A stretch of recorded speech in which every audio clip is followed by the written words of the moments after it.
চ্যানেলে আপনাকে স্বাগত।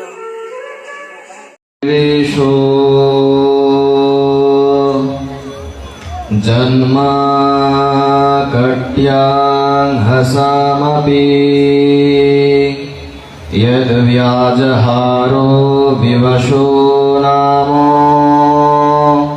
स्वास्त्ययनाम हरिः।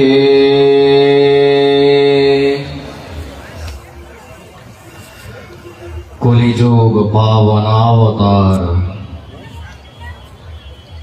সর্বদেবেশ্বরেশ্বর সর্বাবতার সার শিরোমণি গৌড়িয়ার প্রাণনাথ প্রাণকান্ত প্রাণদ্বৈত প্রাণবল্লভ প্রাণ সর্বস্ব গৌড়িয়ার জীবনাধিক প্রিয় অচিন্ত ভেদাভেদ তত্ত্ব প্রদাতা প্রেম বিলাস বিবর্ত ঘনাকৃতি বিগ্রহ পরম প্রেমাবতারী কারণ্যাবতারী শ্রী শ্রী গৌর নিত্যানন্দের অপার অনুকম্পায় যুগল কিশোর রাধা মাধবের অপ্রাকৃত কারণ্যে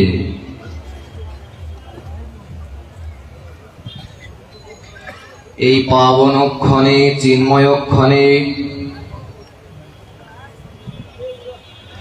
উত্তর নাসিরপুর দুর্গা মন্দির কমিটি ও মহানাম যজ্ঞ কমিটি আয়োজনে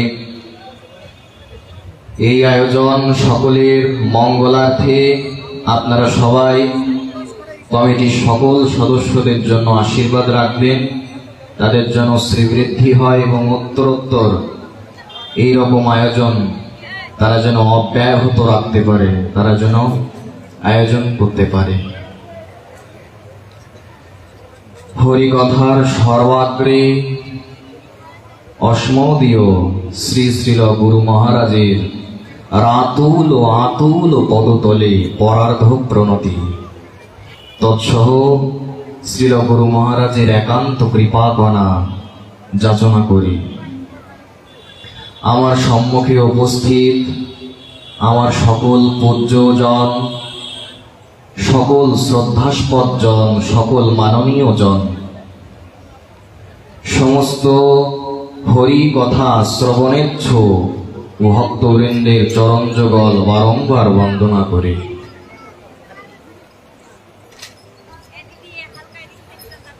সর্ববেদান্ত সার শ্রীমদ্ ভাগবত মহাপুরাণ তার ষষ্ঠ স্কন্ধের দ্বিতীয় অধ্যায়ে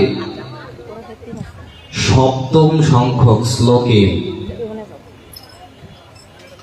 এই যে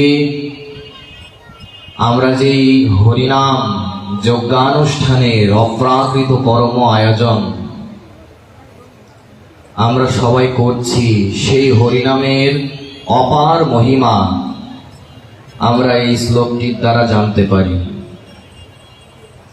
এই শ্লোকটিতে বলা হচ্ছে আয়াং হি কৃতনির্বেশো জন্মাকট্যাং হসামপি यद् व्याजहारो विवशो नाम स्वास्त्ययनाम हरिः।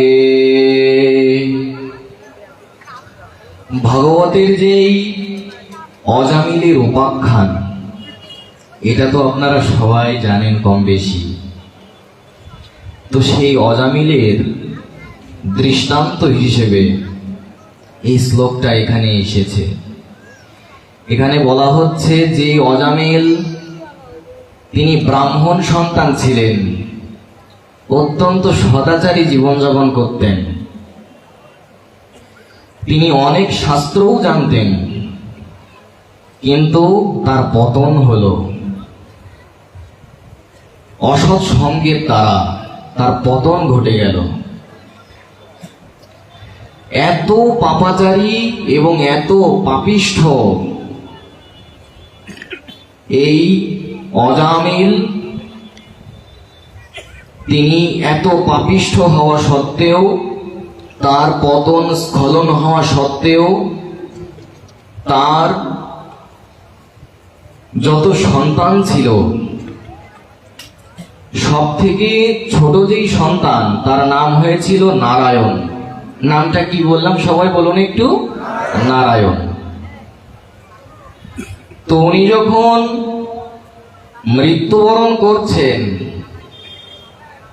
সারা জীবন প্রথমে তো উনি ধার্মিকই ছিলেন, কিন্তু অসৎ সঙ্গের দ্বারা ওনার যখন বিভ্রম হলো, ভ্রষ্ট হয়ে গেল, ধর্মচ্যুত হয়ে গেল, উনি সেই মরার আগে তার ছোট পুত্র নারায়ণের নাম ধরে একবার মাত্র উচ্চারণ করেছিল, কিংবা কয়েকবার হা পুত্র নারায়ণ, হা পুত্র নারায়ণ, এইভাবে কয়েকবার তার ছোট পুত্রের নাম ধরে সে ডেকেছিল মরার আগে। এখন ভাগবতে আমরা এর পরের যে ঘটনাগুলো পাই সেগুলো সত্যি অবিশ্বাস্য, অচিন্তনীয়। সাধারণ মানুষের কাছে এটা অবিশ্ব, এটা অবিশ্বাস্য, অসাধারণ, অলৌকিক। সাধারণ মানুষ এটা চিন্তাই করতে পারে না যে আরে, যে এত পাপাচারী, এত পাপিষ্ঠ, সে মৃত্যুর পূর্বে সেই শ্রীমন নারায়ণকে স্মরণ করে তো নারায়ণ বলেনি, তার ছোট পুত্রের নাম ধরে ডেকেছে। তো মরার পরে এত পাপিষ্ঠ ব্যক্তির যাওয়ার কথা তো নরকে, কিন্তু তিনি তো নরকে গেলেন না, তাকে সাক্ষাৎ বিষ্ণুদূত নিতে চলে আসে। এই বিষ্ণুদূতের সঙ্গে এবং যমরাজের যে কিঙ্করগণ কিংবা দূত, তাদের কথোপকথন হচ্ছে। এই যে যম কিঙ্করগণ, তারা এই অজামিলকে নিতে এসেছে, যমালয়ে নিয়ে যাবে, নরকে নিয়ে যে শাস্তি দেবে। কিন্তু বিষ্ণুদূত আমাদের যেইভাবে বুঝিয়ে দিলেন যে শ্রীমন নারায়ণের নামের কি অপার মহিমা, দেখুন এর পরবর্তী শ্লোকগুলোতে আমরা এই বিষয়টা আরোটা স্পষ্ট হতে পারবো। কি বলা হচ্ছে? স্তেনঃ সুরাপমিত্রধ্রো ব্রহ্মঃ গুরুতল্পগঃ স্ত্রীরাজো গোপিতৃহন্তা ये চাপাতকীন অপরে। অপার মহিমা বলে, দেখো যদি কেউ একবার মাত্র শ্রী ভগবানের দিব্যাতি দিব্য নাম একবার মাত্র উচ্চারণ করতে পারে, সেটা বিষ্ণু সহস্র নামের যে কোনো নাম হতে পারে, সেটা কৃষ্ণ হতে পারে, বিষ্ণু হতে পারে, রাম হতে পারে, নারায়ণ হতে পারে। বললেন এই একবার এই নাম উচ্চারণের জন্য কি হয় জানো? বলে শোনো, স্তেনঃ চুরির পাপ চলে যায়। যদি কেউ চৌর্য বৃত্তি গ্রহণ করে, এই চুরির ফলে যে পাপ হয় না, এই পাপ চলে যায়। আর কি হয়?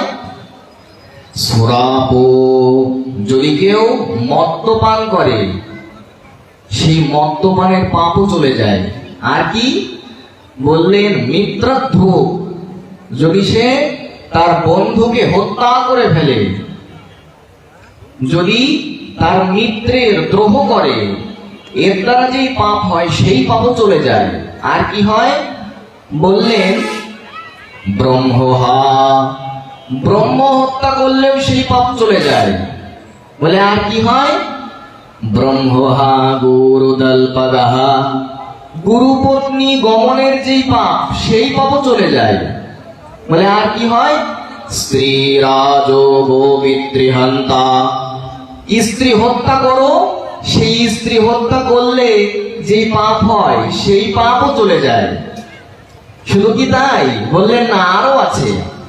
স্ত্রী রাজো গোপিতৃহন্তা, যদি কেউ রাজাকে হত্যা করে ফেলে, বলে সেই পাপও চলে যায়।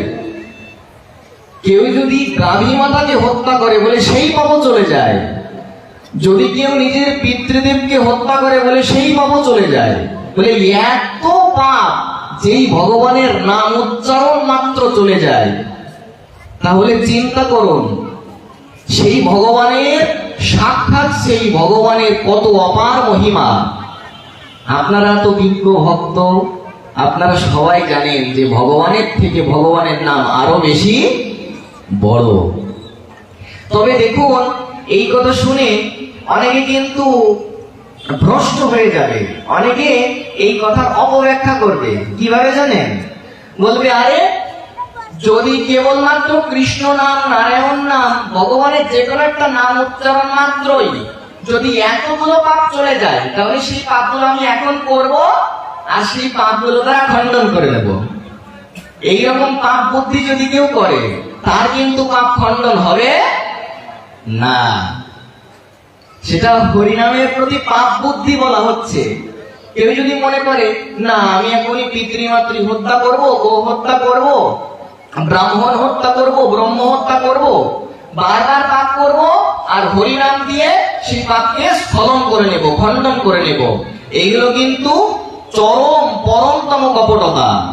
এই কপটতায় কখনো আমি পাপ শূন্য হতে পারবো না, বরঞ্চ আরো বেশি পাপ আমাকে জড়িয়ে যাবে, আরো অপরাধী হয়ে যাব আমি। এই জন্য এইটার সঠিক ব্যাখ্যা বুঝতে হবে।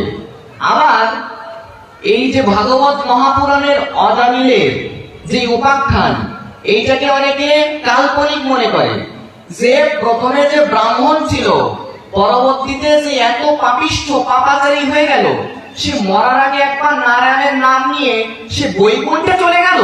এটা হতে পারে কি কখনো? অনেকেই প্রশ্ন করে, অনেকের কাছে এটা কাল্পনিক, যে কিভাবে সম্ভব, এটা এত পাপিষ্ঠ ব্যক্তি কিভাবে বৈকুণ্ঠে যায়। তো দেখুন, এইখানে এই সিদ্ধান্ত বুঝতে হবে, তত্ত্ব বুঝতে হবে। সিদ্ধান্ত কি? সাংকেত্যাম পরিহাস্যম বা স্তোভম হেলানমেব বা বৈকুণ্ঠো নাম গ্রহণো অশেষঘো হরাং বিদুঃ। এটা কোথায় পাবেন? ভাগবতের ৬ষ্ঠ স্কন্ধ অধ্যায় নাম্বার ২, সেইখানে শ্লোকগুলো লেখা আছে। এই শ্লোকটায় কি বললেন জানেন? বলে, দেখো যদি কেউ সংকেতেও, যে কোনো ভাবেই হোক, সংকেতের দ্বারা, আভাসের দ্বারা যদি কেউ ভগবানের নাম গ্রহণ করে, যদি কেউ অনিচ্ছা সত্ত্বেও, তাচ্ছিল্য করেও, যে কোনো ভাবেই হোক, তার হয়তো ইচ্ছা করছে না, হয়তো বিরক্তির সঙ্গে ভগবানের একটা নাম উচ্চারণ করলো, বললেন তা সত্ত্বেও তার পাপ দূরীভূত হয়ে যায়। এত অপার মহিমা। অনিচ্ছা সত্ত্বেও যে ভগবানের নাম গ্রহণ মাত্রে সমস্ত পাপ চলে যায়। কিন্তু এর মানে এই না, আমি যদি অপব্যাখ্যা করি তাহলে কিন্তু আমার পাপ কিন্তু স্খলন হবে না, আমি কিন্তু পাপ থেকে মুক্ত হতে পারবো না। যে এত পাপ যদি ভগবানের নাম গ্রহণ করলেই চলে যায়, তাহলে সেই পাপগুলো বারবার করব, আর ভগবানের নাম বারবার উচ্চারণ করে পাপগুলোকে খণ্ডন করে নেব। এগুলো কিন্তু অপব্যাখ্যা, অপসিদ্ধান্ত। এই জন্য যদি কেউ সংকেতে, আভাসে, অনিচ্ছা সত্ত্বে, বিরক্তির সঙ্গেও, তাচ্ছিল্যের সঙ্গেও ভগবান, সেই ভগবানের দিব্য নাম একবার মাত্র উচ্চারণ করে, বললেন তার পাপ দূরীভূত হয়ে যায়। এবং যদি কেউ এই প্রতিজ্ঞা করে যে ভগবান, আমি এতদিন অবধি যত পাপ কর্ম করেছি, জেনে হোক না জেনে হোক, আমি তো বুঝতে পারিনি গোবিন্দ। হে ভগবান, আমি তো জানি না যে এটা অশাস্ত্রীয়, এটার অনুমোদন শাস্ত্রে করা নেই, আমি তো অজ্ঞানতা বশতই করে ফেলেছি। আমি আজকে এই প্রতিজ্ঞা করছি, এই প্রতিশ্রুতি দিচ্ছি যে ভগবান, আমি আজকের পর থেকে আর পাপ কর্ম করব না। যদি কেউ এই প্রতিজ্ঞা করে ভগবানের নাম গ্রহণ করে, তবেই তার সমস্ত পাপ থেকে সে মুক্ত হতে পারবে। কিন্তু যদি আমি মনে করি বারবার পাপ করব আর বারবার ভগবানের নাম দিয়ে সেটা খণ্ডন করব, সেটা হবে না। ভগবানের চরণে এই হরিনামের চরণে সেই প্রতিজ্ঞা করতে হয় যে আমি আর পাপ কর্ম করব না, আমাকে ক্ষমা করুন, হে প্রভু আমাকে মার্জনা করুন, আমি বুঝতে পারিনি, আমি প্রতিজ্ঞা করছি এই পাপ আমি অত্যাবধি যত পাপ করেছি আর যে পাপগুলো আমি করেছি আমি আর করব না। এই প্রতিজ্ঞা যদি কেউ করতে পারে, হরিনাম অবশ্যই তাকে ভগবানের শ্রীচরণে পৌঁছে দেবেই দেবে, দেবেই দেবে। ভগবান আপনাকে আত্মসাৎ করে নেবে, অঙ্গীকার করে নেবে, যদি আপনি এইভাবে প্রতিজ্ঞা করতে পারেন। দেখুন কৃষ্ণ নিজে আমাদের কি বলছেন, হরি ভক্তি বিলাসে এই শ্লোকটা পাওয়া যায়। কোন শ্লোক? কৃষ্ণ কৃষ্ণেতি কৃষ্ণেতি ইয়ো মাং স্মরতি নিত্যশঃ জলম ভিত্ত্বা যথা পদ্মাম নরকাতুদ্ধরাম্যহম। বলে দেখো, যারা নাকি নিত্য শ্রী গোবিন্দের স্মরণ করে, নিত্য যারা সর্বদা কৃষ্ণ কৃষ্ণ কৃষ্ণ, সর্বদা হরি স্মরণ, নারায়ণ স্মরণ, কৃষ্ণ স্মরণ করে, সাক্ষাৎ ভগবান প্রতিজ্ঞা করে বলছেন, জল ভেদ করে যেভাবে পদ্ম প্রকাশিত হয়, ঠিক আমিও এই সংসার সমুদ্র থেকে তাদের পার করে দেবই দেব।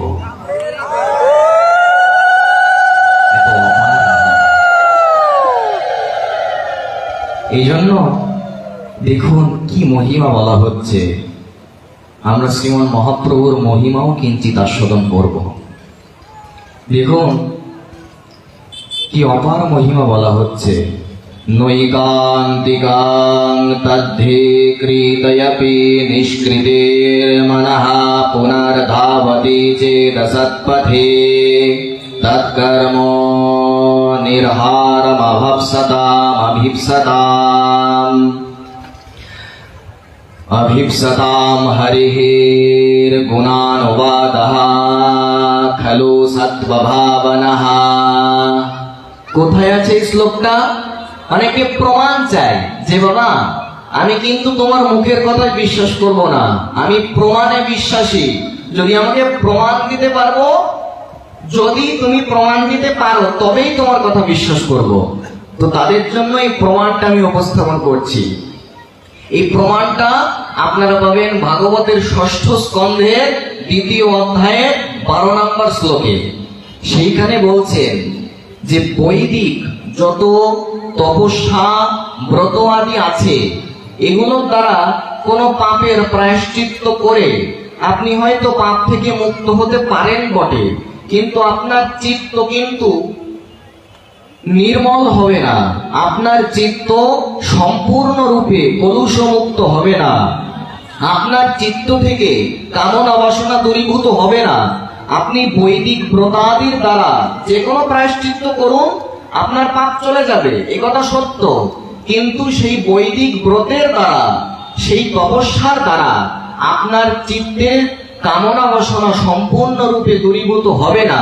কিন্তু আপনি যদি ভগবানের দিব্যাতি দিব্য নাম যদি গ্রহণ করেন, সেই ভগবানের দিব্য নামের স্মরণ গ্রহণ করেন, যদি সেই দিব্য নাম উচ্চারণ করেন, সেই দিব্য নামের সংকীর্তন করেন, বললেন তবেই আপনার সর্বশ্রেষ্ঠ প্রায়শ্চিত্ত হবে।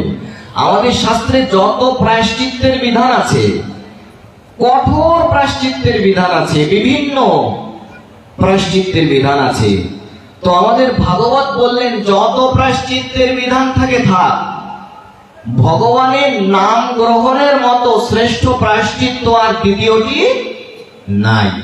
যদি কেউ শুদ্ধভাবে নিষ্কপটে ভগবানের নাম গ্রহণ করে, যদি কেউ হরিনাম গ্রহণ করে, এইটাই হচ্ছে সর্বশ্রেষ্ঠ প্রায়শ্চিত্ত। এই জন্য যদি আপনি হরিনাম, আচ্ছা বৈদিক ব্রতের দ্বারা আপনার প্রায়শ্চিত্ত হলো, আপনার পাপ নির্মূল হলো, কিন্তু আপনার চিত্ত যেহেতু নির্মল হলো না, আপনি যদি ভগবানের দিব্য নাম গ্রহণ করেন, তাহলে আপনার প্রায়শ্চিত্ত সর্বশ্রেষ্ঠ প্রায়শ্চিত্ত হচ্ছে, আপনার পাপও দূরীভূত হয়ে যাচ্ছে। এবং যেটা বৈদিক ব্রতের দ্বারা হয় না, সেইটা যদি আপনি ভগবানের দিব্য নাম গ্রহণ করেন, তাহলে আপনার চিত্ত আস্তে আস্তে পবিত্র হবে, আস্তে আস্তে বিশুদ্ধ হবে, আস্তে আস্তে ধীরে ধীরে আপনার হৃদয় থেকে সমস্ত কামনা বাসনা দূরীভূত হবে। এইভাবে আপনি ভগবানের বিশুদ্ধ ভক্ত হতে পারবেন।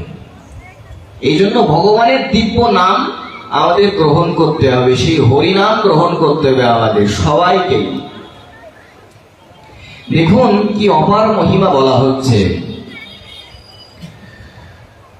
পতিতঃ স্খলিতঃ ভগ্নঃ সন্দষ্টঃ স্তব্ধঃ আহতঃ হরিরিত্যাবহীনঃ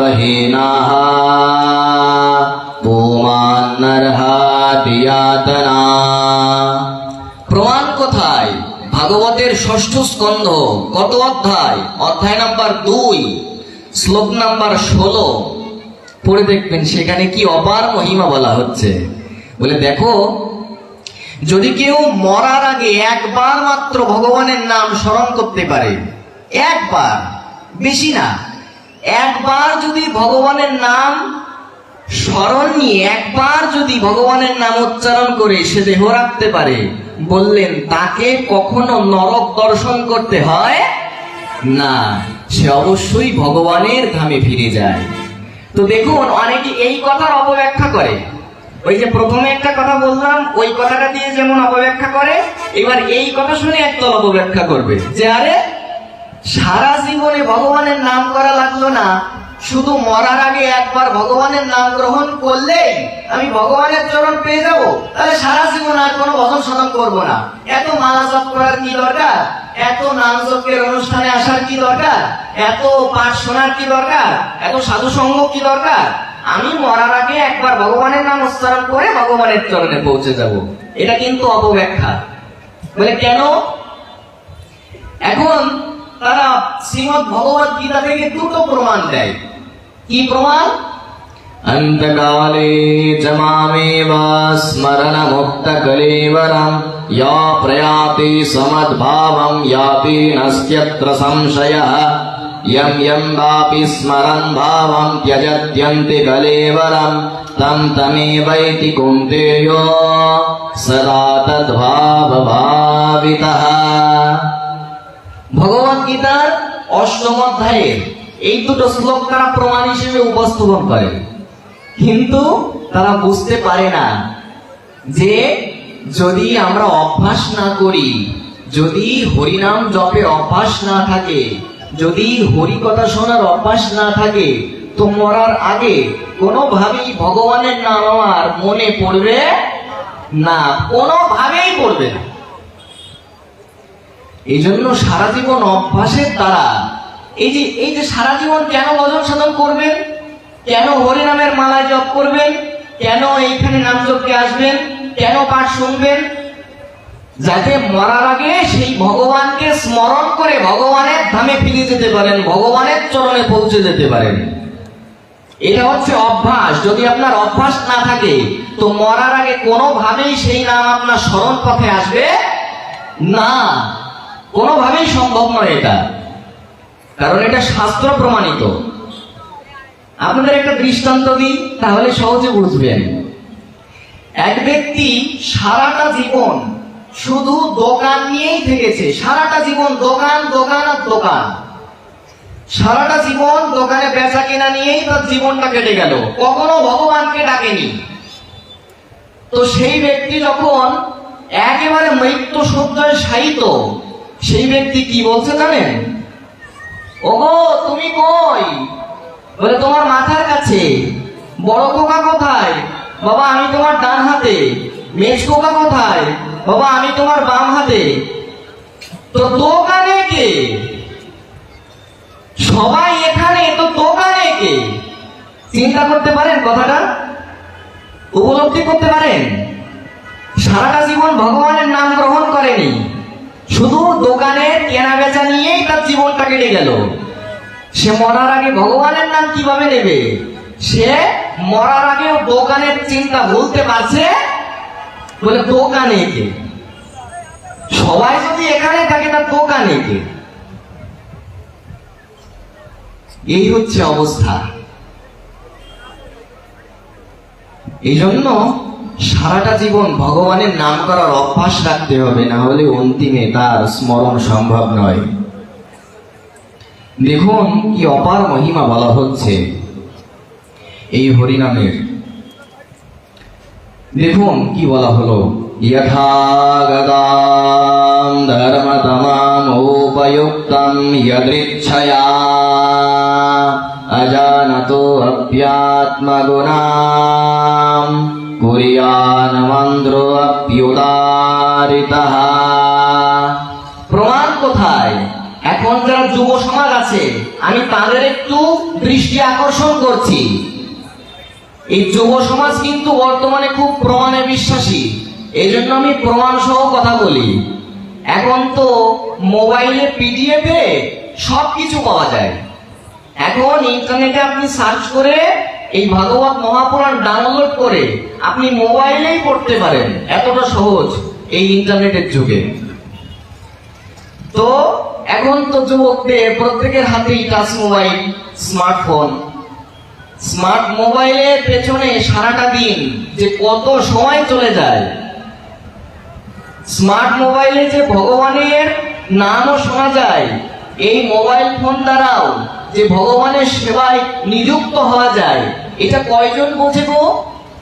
কতজন বোঝে এটা? আমরা অপব্যবহারটাই করতে বুঝি। কিন্তু আমরা মোবাইলের উপকারিতা সম্বন্ধে দেখুন, যদি কেউ এই মোবাইলে কোনো বিশুদ্ধ বৈষ্ণবের হরিকথা শোনে, এটা অত্যন্ত মঙ্গলজনক, এটা মোবাইলের সদ্ব্যবহার। এইভাবে সে মোবাইলের ইউটিলাইজ করতে পারে। কেউ যদি মোবাইলে আর পাঠ শোনে, মোবাইলে যদি গীতা ভাগবত নামিয়ে যদি পিডিএফ এ সেটা পড়ে, এতেও কল্যাণ। মোবাইলে বিভিন্ন তীর্থ দর্শন করা যায়, এরকম অনেক মঙ্গলময় জিনিস মোবাইলের দ্বারা আমরা করতে পারি। কিন্তু আজ যুবকদের এই মোবাইলের জন্য ব্রহ্মচর্য থাকছেই না। এই মোবাইলের জন্য আজ অধিকাংশ যুবক যুবতী আর তাদের স্মৃতি বিভ্রম, মস্তিষ্ক বিকৃত হয়ে যাচ্ছে দিন দিন। মোবাইলের কত ভয়ঙ্কর নেশা, মানসিক রোগগ্রস্ত হয়ে যাচ্ছে, মানসিক রোগী হয়ে যাচ্ছে। মোবাইল ফোন না হলে কিচ্ছু ভালো লাগে না। মোবাইল না হলে কোনো কিছুই ভালো লাগে না, মোবাইল ছাড়া থাকতেই পারবে না। কিন্তু মোবাইলের যে সদ্ব্যবহার করা যায়, এটা আমরা বুঝতে চাই না। এই জন্য এইভাবে যদি আমরা মোবাইলের সদ্ব্যবহার করি, তবেই কিন্তু প্রকৃত মঙ্গল। না হলে ওই মোবাইলে মানুষকে মোহিত করার জন্য এমন জাল সৃষ্টি করা আছে, একবার ওই জালে যে আটকা পড়ে যাবে তার কিন্তু নরক গতি নিশ্চিত। ভালো করে জেনে রাখবেন। এই মোবাইলের জন্য যুবক তার ব্রহ্মচর্য নষ্ট করে ফেলছে, ব্রহ্মচর্য হারিয়ে যাচ্ছে, মানসিক রোগগ্রস্ত হয়ে যাচ্ছে। আজ হরিকথা হয়, সামনে বৃদ্ধ বয়স্করা বসে থাকে আর যুবকরা রাস্তায় দাঁড়িয়ে মোবাইল চালায়। মোবাইলে কিছুদিন আগে তো ফ্রি ফায়ারের ট্রেন্ড ছিল, এখন আছে কিনা জানি না। এখন PUBG ট্রেন্ড চলতে পারে। মানে মোবাইল যেন তারা ব্যবহার করছে না, মোবাইল তাদেরকে ব্যবহার করছে।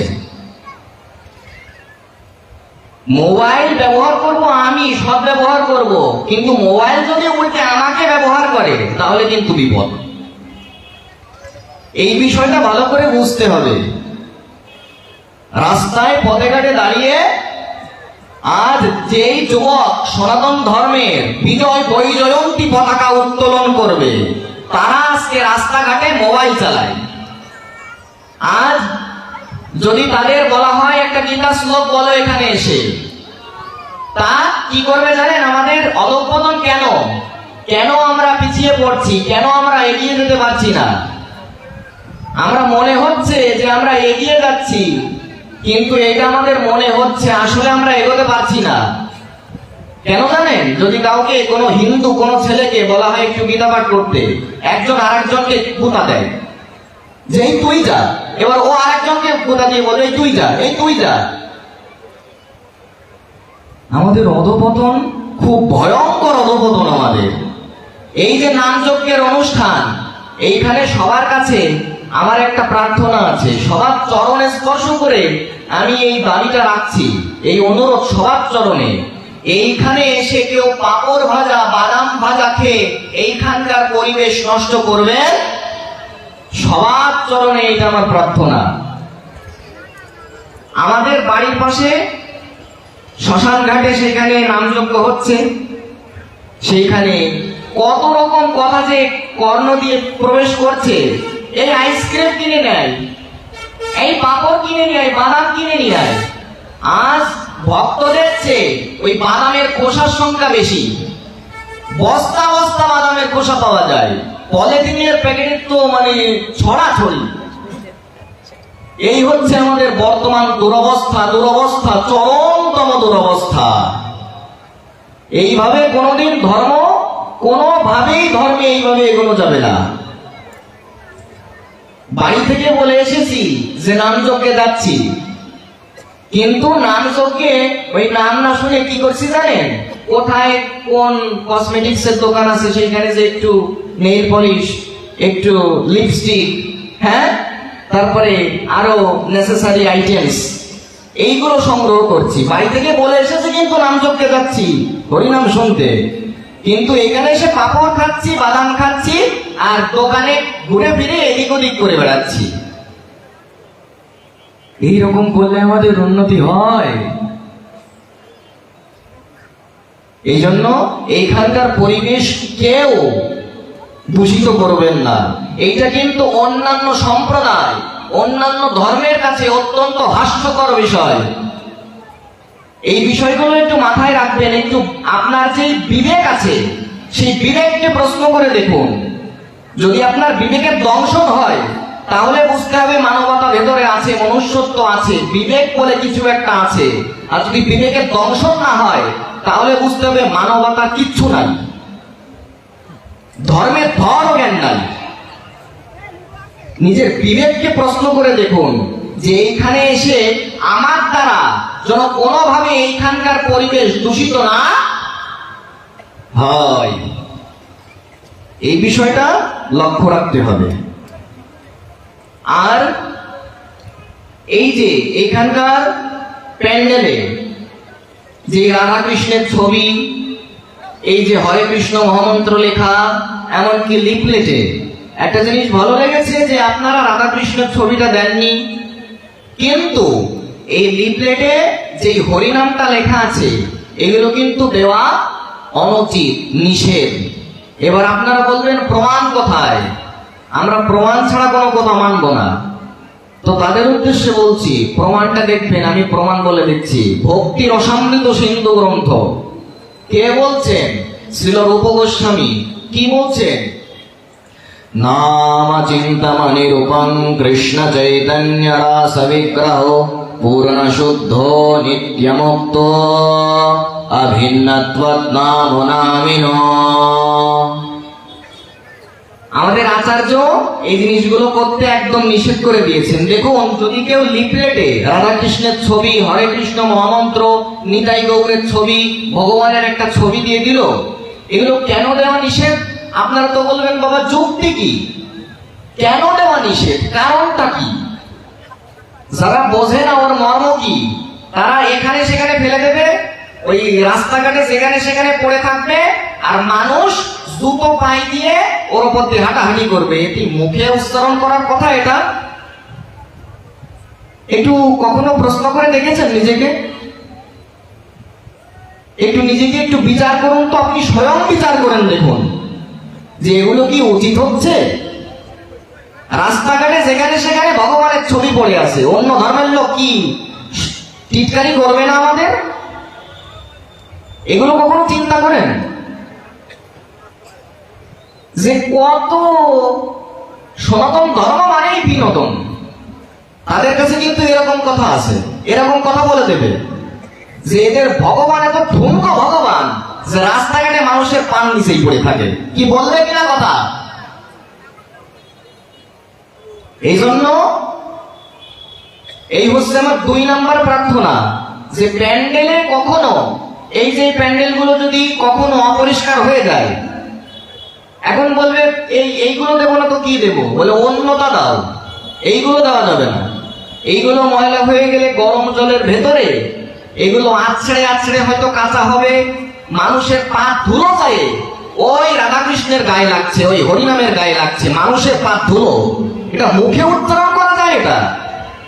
আচ্ছা, আপনাদের মনে হতে পারে যে বাবা কথাগুলো মিষ্টি করে বলা যেত না, কথাগুলো এত রূঢ়ভাবে কেন বলছো?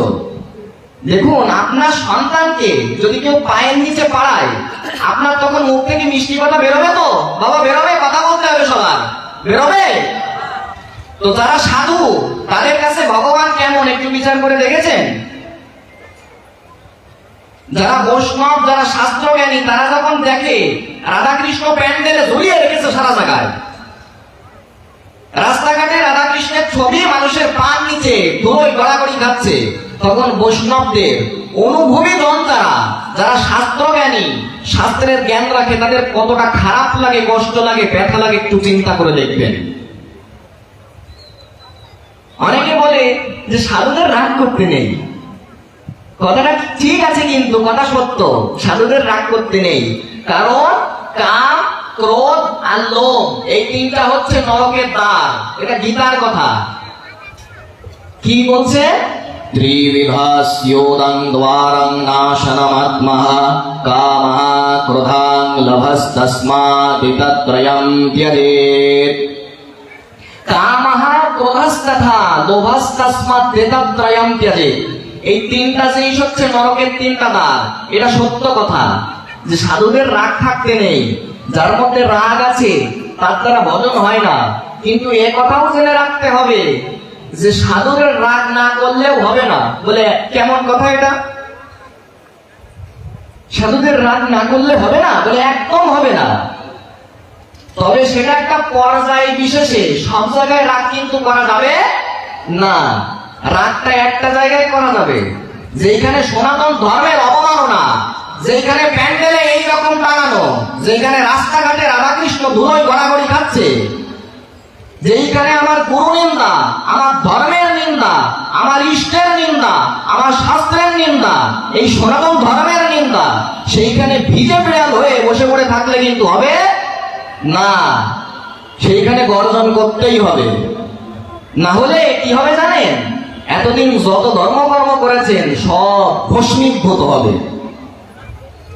সব চলে যাবে, সমস্ত স্বীকৃতি, সমস্ত পুণ্য সেই মুহূর্তে হারাতে হবে। ওই সময় যদি আপনি রাগ করেন, যদি এই সমস্ত উদ্দেশ্যে আপনি রাগ করেন, এগুলোকে রাগ বলা যাবে না। ঠাকুর নরোত্তম, যিনি হচ্ছে প্রেম ভক্তির মহারাজ, ইনি মহাপ্রভুর অন্তরঙ্গ প্রিয় পরিকর, মহাপ্রভুর পার্ষদ। এই ঠাকুর নরোত্তমের গ্রন্থ শ্রী শ্রী প্রেম ও ভক্তি চন্দ্রিকা, তিনি নিজে এই আজ্ঞা দিচ্ছেন, নিজে এই আদেশ দিচ্ছেন, আপনারা পড়ে নেবেন। তিনি বলছেন ক্রোধ ভক্তদ্বেষী জনে, আর ভক্ত বললেই ভক্তি, শাস্ত্র, এগুলো সব চলে আসে। এই জন্য এই বিষয়টা কিন্তু ভালোভাবে মনোযোগ দিয়ে বুঝতে হবে, উপলব্ধি করতে হবে, বিবেককে বোঝাতে হবে। এই জন্য যদি কেউ এই সমস্ত ক্ষেত্রে, যেখানে ধর্মের অবমাননা, শাস্ত্রের বিরুদ্ধাচরণ, সেই সময়, সেই জন্য, সেই উদ্দেশ্যে যদি কেউ ক্রোধ করে, যদি কেউ রাগ করে, সেটা রাগ না, বরঞ্চ ওটা ভজন, বরঞ্চ ওটা ভক্তি হয়ে যাবে। এটা সাক্ষাৎ নরোত্তম ঠাকুর বলছেন, আমার কথা না এটা। এই জন্য রাগ অবশ্যই করতে হবে, তবে সেটা একটা নির্দিষ্ট পর্যায়ে, সেটা আমাদের ঠাকুর মহাশয় বলেই দিলেন। সব ক্ষেত্রে রাগ করা যাবে না, তাহলে পতন অবশ্যম্ভাবী।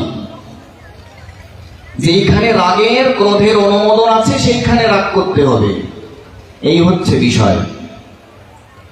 তো দেখুন, এই যে হরিনাম, এত নামযজ্ঞ, এত হরি কথা, পরিবর্তন কই? এক জায়গায় গেছিলাম, সেখানে 84 বছর ধরে নামযজ্ঞ হচ্ছে। কত বছর বাবা? সবাই বলুন একটু। 84 বছর। তো আমি পাঠে বললাম যে বাবা 84 বছর ধরে 84তম নামযজ্ঞ হচ্ছে, তো এখানে তো অন্তত কমপক্ষে 84 জন প্রসাদ ভোজী থাকার কথা, কিন্তু সেখানে দেখলাম মাত্র একজন প্রসাদ ভোজী। 84টা বছর ধরে সেখানে নামযজ্ঞ হচ্ছে, কিন্তু মানুষের কোনো পরিবর্তন নেই। সেখানে মাত্র একজন মাত্র প্রসাদ ভোজী হয়েছে। এটা মানা যায়? এটা তাহলে 84টা বছর ধরে সেখানে কি হয়েছে? ধর্ম হয়েছে নাকি? সেখানে প্রকৃত বিশুদ্ধ ভাগবত হয়েছে? মানুষের মধ্যে পরিবর্তন কই?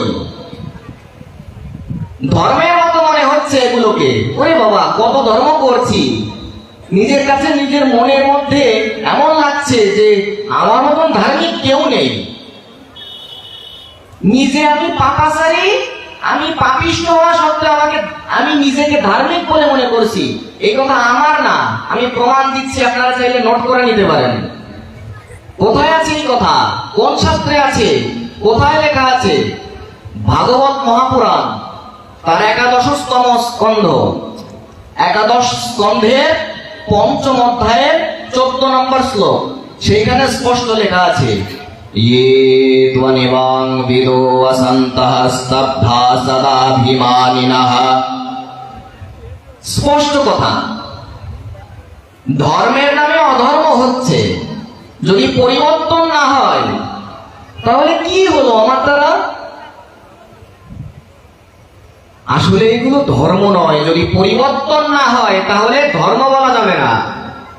মানুষের মধ্যে পরিবর্তন আসতে হবে, সেটা ধর্মের ছায়া হবে। যদি পরিবর্তন না হয়, মানুষের মধ্যে যদি বিবেক জাগ্রত না হয়, তাহলে অবশ্যই ধর্মের ছায়া, ধর্মের আভাস হয়েছে, ধর্মাভাস।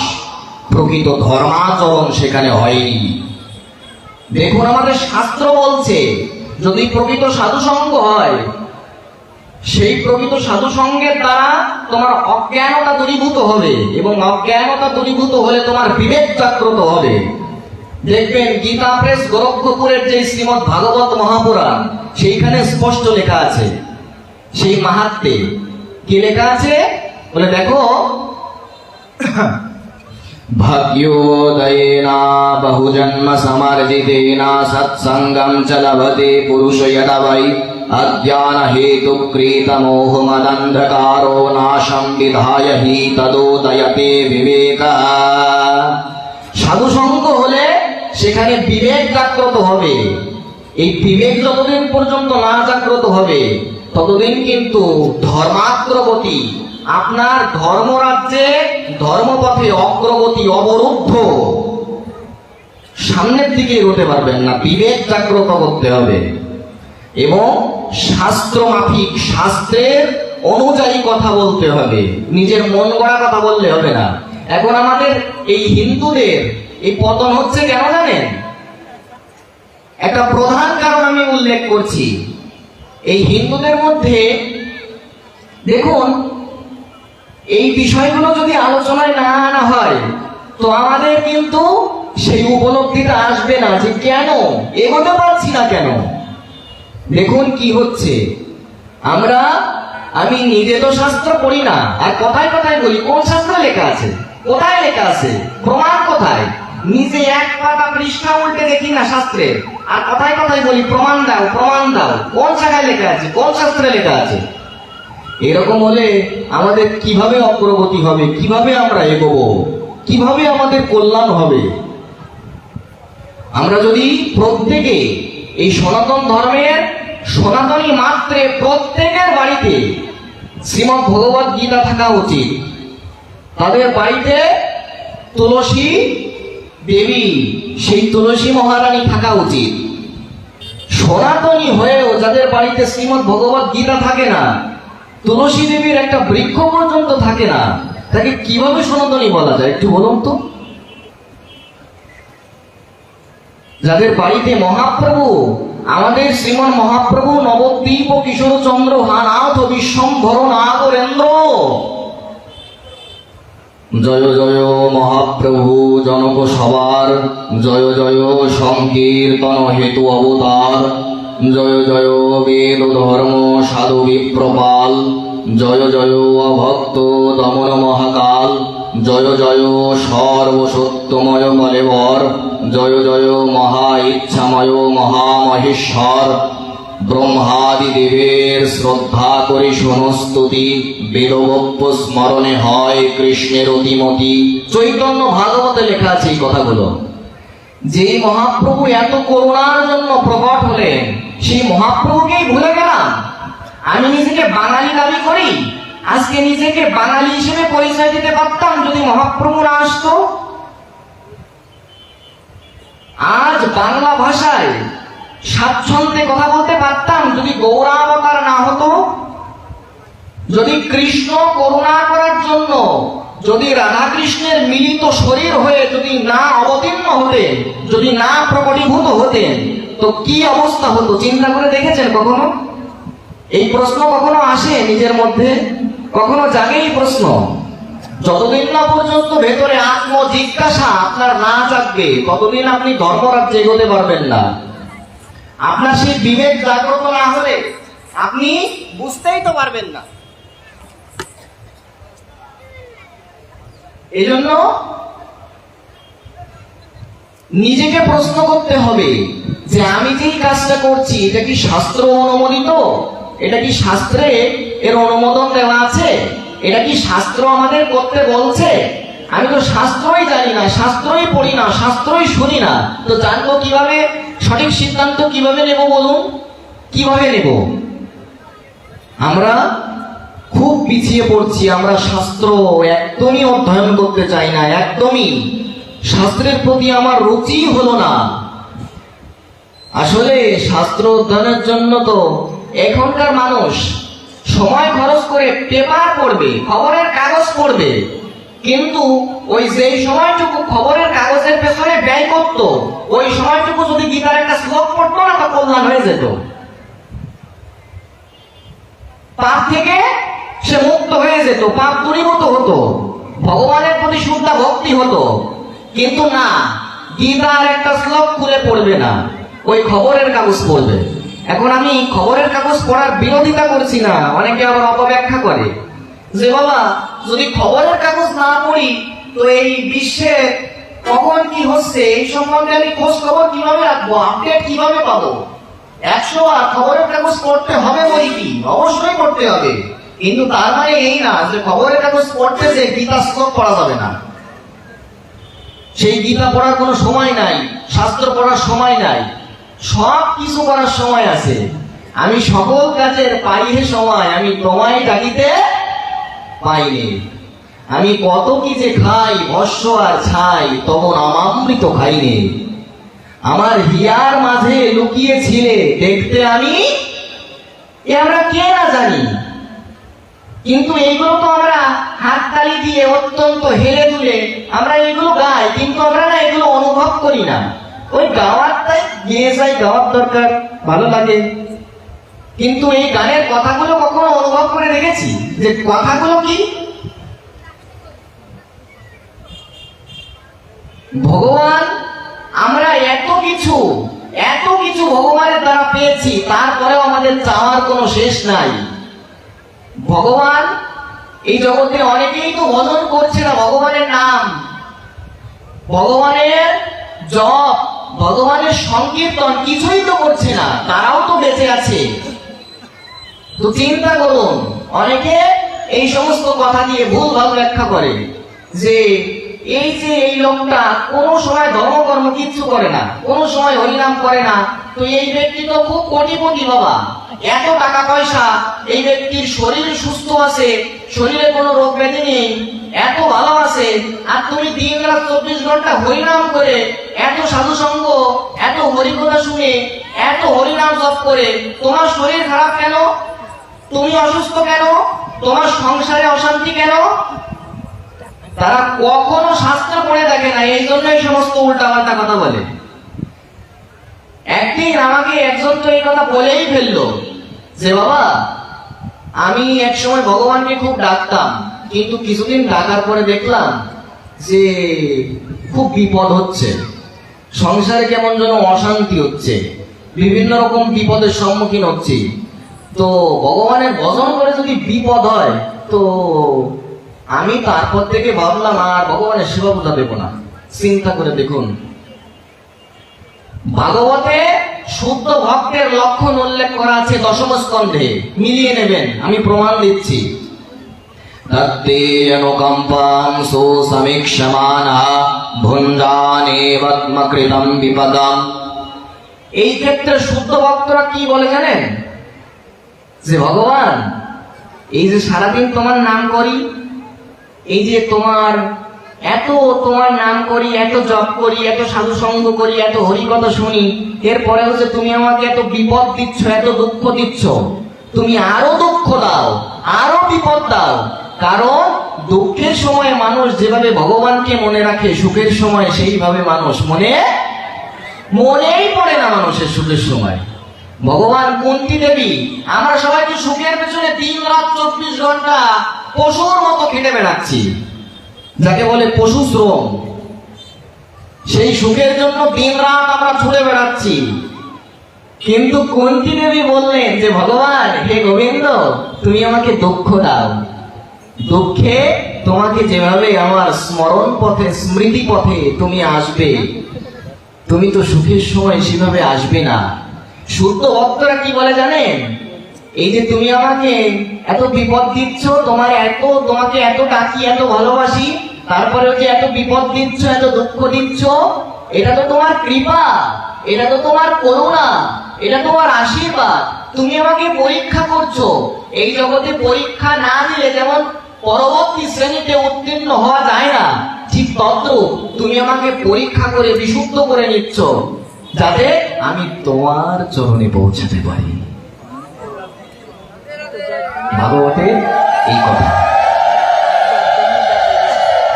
এই জন্য এই বিষয়গুলো কিন্তু বুঝতে হবে, ভাগবতের সিদ্ধান্ত অনুসারে বুঝতে হবে। শুদ্ধ ভক্ত কখনো ভগবানকে দোষারোপ করে না, তারা আরো দুঃখ চায়, তারা ভগবানের কৃপা বলে মনে করে। আর যারা অভক্ত, যারা এগুলো বোঝে না, তারা কি বলে জানেন? যে তারা বিভিন্ন দোষারোপ করে, ভগবানকে গালিগালাজ পর্যন্ত করে দেয় যে আর তোমাকে কোনোদিন ডাকবো না, তোমার ভজন সাধন করে এত দুঃখ, এত বিপদ, সংসারে অমঙ্গল, অশান্তি, আর তোমার ভজন সাধন করবো না। এদেরকে বলা হলো অভক্ত, মূর্খ বলা হচ্ছে এদেরকে। এমনকি গীতাতেও ভগবানকে বুঝতে পারে না তো সবাই। ভগবান তো বহিরঙ্গা মায়া শক্তির দ্বারা। আর এই জগতে আমরা কেন ভগবানকে জানতে পারি না, কেন বুঝতে পারি না? মায়া আমাদেরকে এমন ভাবে গ্রাস করে রেখেছে, এই মায়া আমাদের ভগবানকে ভুলিয়ে দিচ্ছে। আমরা ভগবানকে মনে রাখতে পারছি না মায়ার জন্য। এই পরিবার, আত্মীয় স্বজন, তাদের ভরণ পোষণ করতে যে, তাদের সুখের কথা চিন্তা করতে যে, আমি সেই জগৎপতি, সেই জগৎ পিতা, আমার পরম পিতা, আমি শ্রী গোবিন্দের সেবা পূজা করার কথাই ভুলে গেলাম। এত অকৃতজ্ঞ, এত বেঈমান, এত প্রতারক, এত পাপিষ্ঠ আমি। এই জগতে যেই সন্তান তার পিতাকে মানে না, সেই সন্তানকে তো কখনো সুসন্তান বলা যায় না, তাকে পিতৃদ্রোহী বলা হয়। ঠিক তদ্রূপ যারা এই সনাতন ধর্মে জন্মগ্রহণ করে কৃষ্ণকে ঈশ্বর হিসেবে মানে না, কথাটা মনোযোগ দিয়ে শুনতে হবে, খুব মনোযোগ দিয়ে। এই সনাতন ধর্মে জন্মগ্রহণ করে যারা কৃষ্ণকে ঈশ্বর হিসেবে মানে না, কৃষ্ণকে পরম পিতা হিসেবে মানে না, এই সনাতন ধর্মে জন্মগ্রহণ করে যারা গৌরাঙ্গ মহাপ্রভুকে ঈশ্বর হিসেবে জানে না, মহাপ্রভু বানিয়ে দিয়েছে। বর্তমানকার পাঠ্যপুস্তক দেখবেন ক্লাস 9-10-এর, সেইখানে গৌরাঙ্গ মহাপ্রভুকে মহাপুরুষ বানানো হয়েছে। এর কারণও আমি বলার চেষ্টা করব। এই সনাতন ধর্মে জন্মগ্রহণ করে যারা মহাপ্রভুকে, শ্রী চৈতন্য মহাপ্রভুকে, গৌরাঙ্গ মহাপ্রভুকে যারা কৃষ্ণের অবতার, সাক্ষাৎ ঈশ্বর রূপে জানতে পারল না, তারা তো পিতৃদ্রোহী। তারা কেন জন্মগ্রহণ করলো এই পৃথিবীতে? তারা জীবন লইত, জীবিত অবস্থায় তারা মৃত মানুষ। এখন এটা কেমন কথা? হয়তো সাধারণ স্বাভাবিক মানুষের মতো তারা হাঁটা চলা করছে, কিন্তু শাস্ত্র বলছে তারা কোনো জীবিত মানুষ না, তারা মৃত মানুষ। বলে কেন? পাইয়া মানুষ জন্ম যে না শুনে গৌরগুণ, হেন জন্ম তার ব্যর্থ হইল। পাইয়া অমৃত ধ্বনি পিয়ে বিষগর্ত পানি, জন্মিয়া সে জ্ঞানে নাহি হইল। ঠাকুর আমাদের কি বলছেন? শ্রীল কৃষ্ণদাস কবিরাজ গোস্বামী শ্রী চৈতন্য চরিতামৃতে বলছেন যে মহাপ্রভুকে ঈশ্বর মানতে পারলো না, মহাপ্রভুর কথায় যার ভালো লাগলো না, যার রুচি হলো না, যে কৃষ্ণকে ঈশ্বর মানতে পারলো না, সে জীবিত অবস্থায় মৃত ব্যক্তি। সে কেন মরে যায় না? সে কেন বেঁচে আছে? কেন বেঁচে আছে? তার বেঁচে থাকার অধিকার নাই। এগুলো কখনো বিচার করি, কখনো পড়ি, এগুলো কখনো এগুলো একটু জানার চেষ্টা করি, কখনো বিবেক যদি জাগ্রত না হয় ধর্মকর্ম কিচ্ছু হবে না। বিবেক চাই। সনাতন ধর্মের 4টা বিশেষ লক্ষণ। কতগুলো বললাম? সবাই কথা বলতে হবে। 4টা। প্রমাণ কোথায়? মনু সংহিতা তার 2য় অধ্যায় তার 12 নম্বর শ্লোকে লেখা আছে। কি লেখা আছে? ধর্মাস্য বেদঃ স্মৃতিঃ সদাচার ধর্মস্য পরন্তপঃ। কি অপূর্ব কথা বললেন! সনাতন ধর্মের 4টা বিশেষ লক্ষণ। সেই 4টা বিশেষ লক্ষণের মধ্যে একটা হচ্ছে বিবেক। যদি বিবেক জাগ্রত না হয় তো কি হবে আমার দ্বারা? আমি মহাপ্রভুকে ঈশ্বর রূপে জানতে পারলাম না, আমি মহাপ্রভুকে সাধারণ বৈষ্ণব ধর্মের প্রচারক সাজিয়ে দিলাম। ওই সাধারণ এক মানুষ হয়তো 550 বছর আগে এসে এই বৈষ্ণবদের বলেছে তোমরা বৈষ্ণব সেবা দাও আর হরিনাম করো, এতেই তোমরা উদ্ধার হয়ে যাবা। শুধু এইটুকুই, আর কিছু বললেন না উনি। আজকে আমরা বাঙালি হিসেবে যে পরিচয় দিতে পারছি, এর জন্য কতটা অবদান মহাপ্রভুর, এটা কখনো বিচার করি, কখনো জানি, এগুলো কখনো একটু চিন্তা করে দেখেছি? শুধু নিতাই গৌর হরিবল বললেই হয়ে গেল, একটু জয় গৌর বললাম, একটু জয় নিতাই বললাম, হয়ে গেল? এই নিত্যানন্দ তত্ত্ব কি, এই শ্রীমন মহাপ্রভুকে, এগুলো কখনো জানি, জানার চেষ্টা করি? শুধু কি নিতাই গৌর হরিবল বললাম আর হয়ে গেল? জয় নিতাই, জয় রাধে, এগুলো বললাম আর হয়ে গেল? বললেন এগুলো উচ্চারণ করলে অবশ্যই মঙ্গল হবে বটে, কিন্তু এগুলোর ইতিহাস কি বাবা? ইতিহাস কিছু জানি?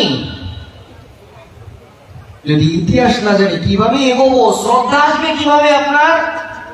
আপনার সামনে অনেকগুলো না, আমি বললাম একটা হীরকখণ্ড আপনার সামনে রাখা আছে, কিন্তু আপনি জানেন না যে ওটা হীরকখণ্ড। আপনার মনে হচ্ছে যে আরে এ তো কাঁচের টুকরো। তো আমরাও না এই কেবল জয় নিতাই, জয় রাধে, জয় গৌর, হরে কৃষ্ণ, এই যে নামযজ্ঞ, আমরা হীরকখণ্ড পেয়েছি, কিন্তু আমরা না সেই উপলব্ধি করতে পারছি না। আমরা এগুলোকে কাঁচের টুকরো মনে করছি। কেন জানেন কাঁচের টুকরো কেন মনে করছি? কারণ কোনো ইতিহাসই জানি না। শুধু জয় নিতাই, শুধু জয় রাধে, ব্যাস হয়ে গেল। এই নিত্যানন্দকে, এই গৌরাঙ্গকে, শ্রীমতী রাধারানীকে, এইগুলো যদি না জানি তো কি হবে আমার? দেখুন আর একটা বিষয়, এই যে কথাটা আমি বললাম, এখানে আপনারা তো অত্যন্ত মনোযোগী শ্রোতা, আপনারা প্রত্যেকটা কথা আপনারা অত্যন্ত মনোযোগ দিয়ে শ্রবণ করছেন, কেউ কোনো কথা বলছেন না। আপনাদের মতো এরকম শুদ্ধ ভক্ত শ্রোতা তো সব জায়গায় পাওয়া যায় না। তো দেখুন এই যে মহাপ্রভু, এই মহাপ্রভুকে সবাই ঈশ্বর কেন মানে না, কেন জানে না? এর উত্তর আমাদের শাস্ত্র দিয়েছেন, একটা অপূর্ব উত্তর। কি উত্তর জানেন?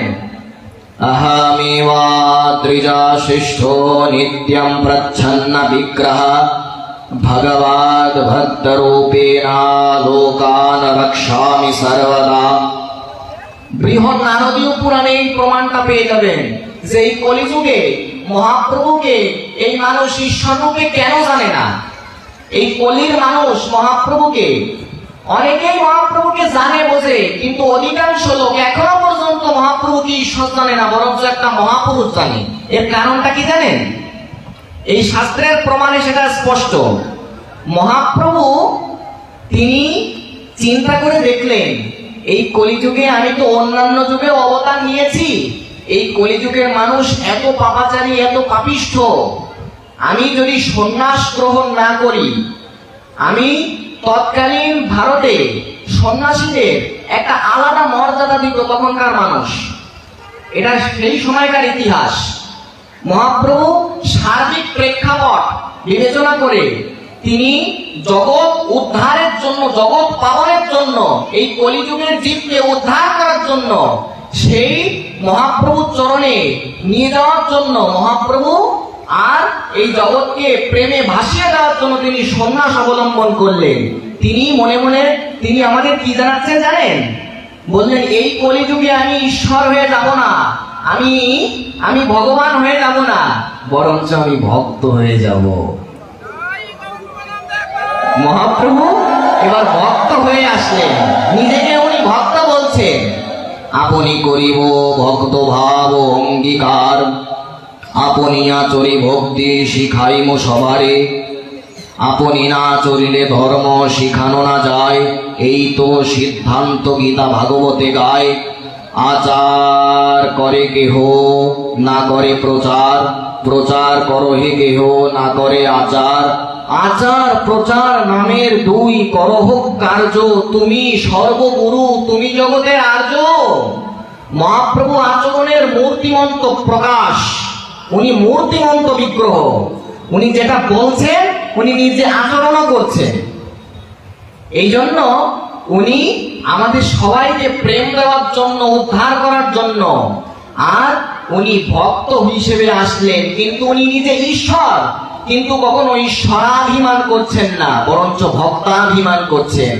উনি নিজেকেই যে ভক্ত বলছেন না, যারা মূর্খ তারা তাকে মহাপুরুষ বানিয়ে দিয়েছে।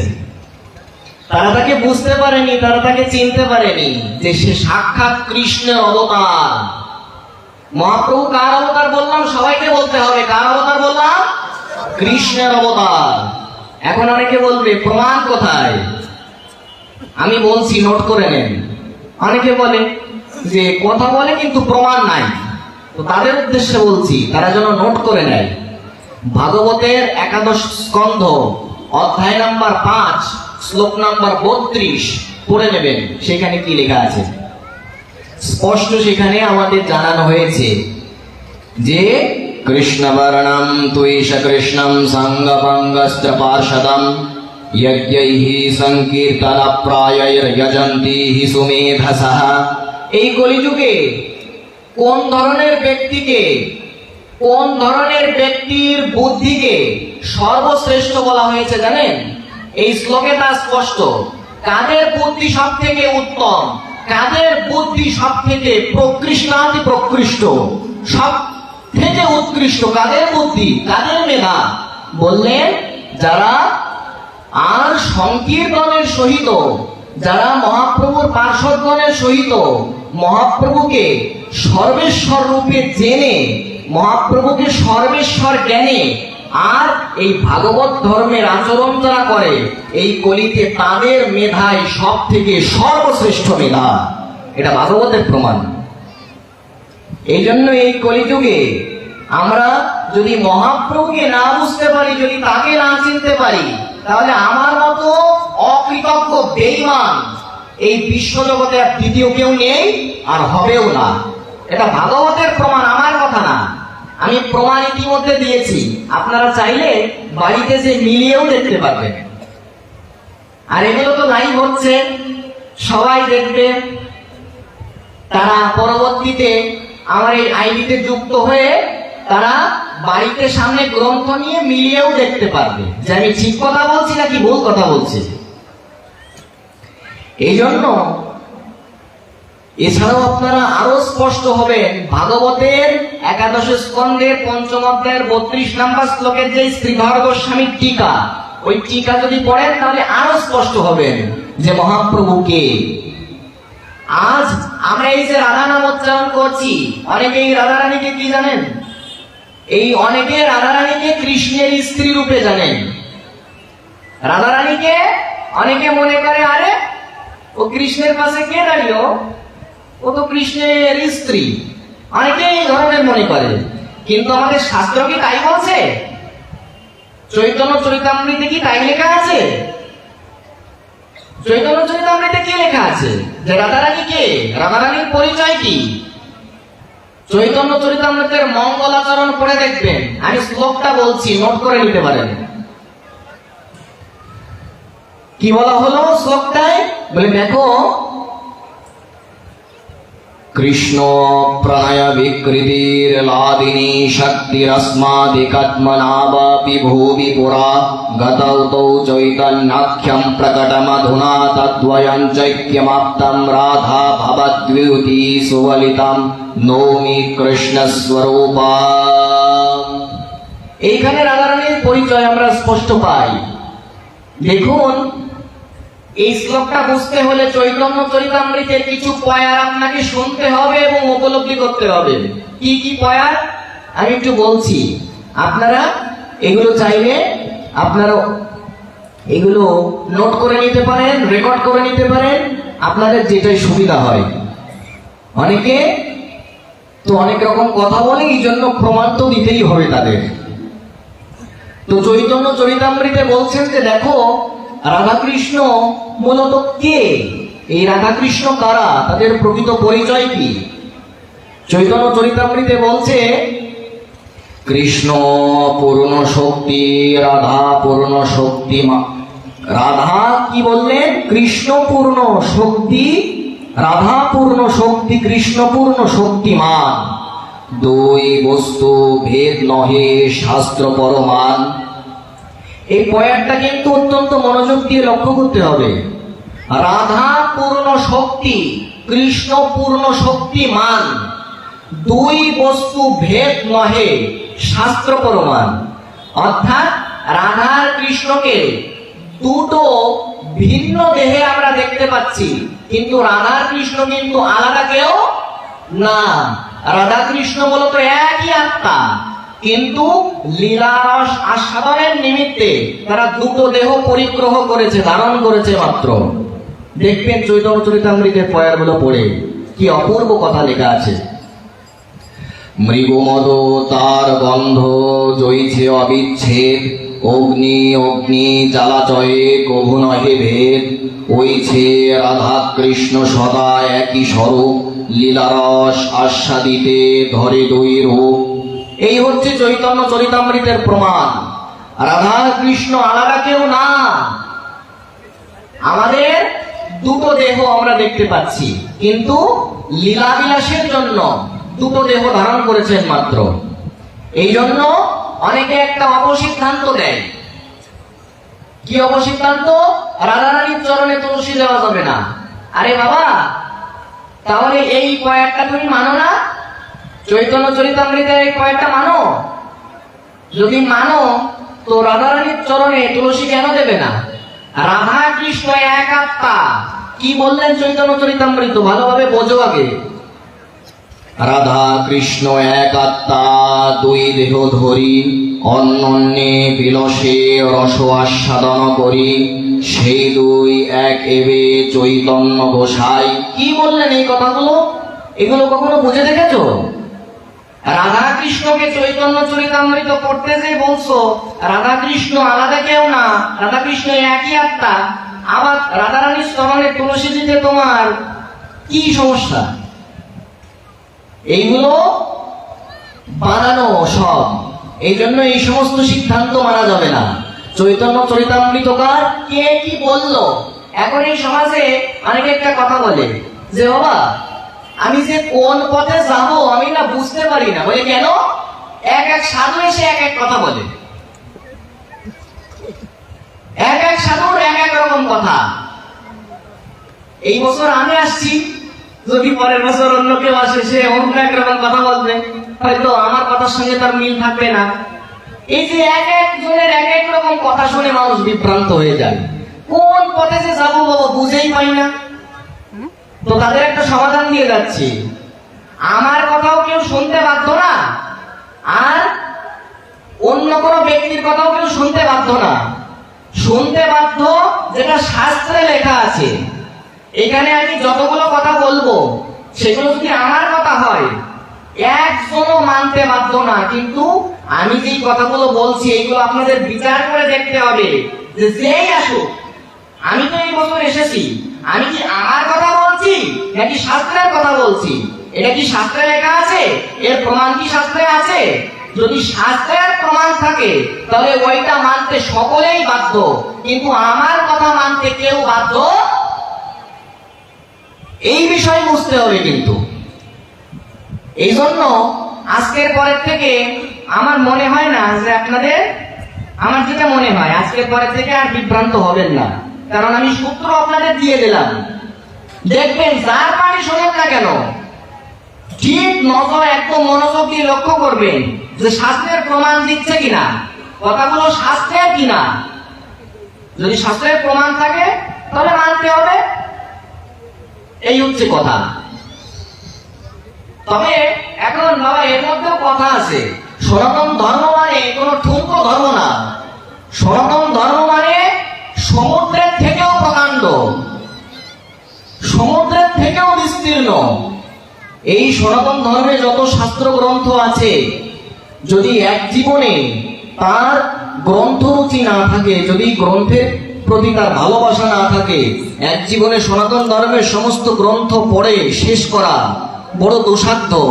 কিন্তু কেউ যদি আপ্রাণ চেষ্টা করে, কেউ যদি গ্রন্থের প্রতি অত্যন্ত অনুরক্ত আবিষ্ট হয়, অনুরাগী হয়, তার পক্ষে সম্ভব।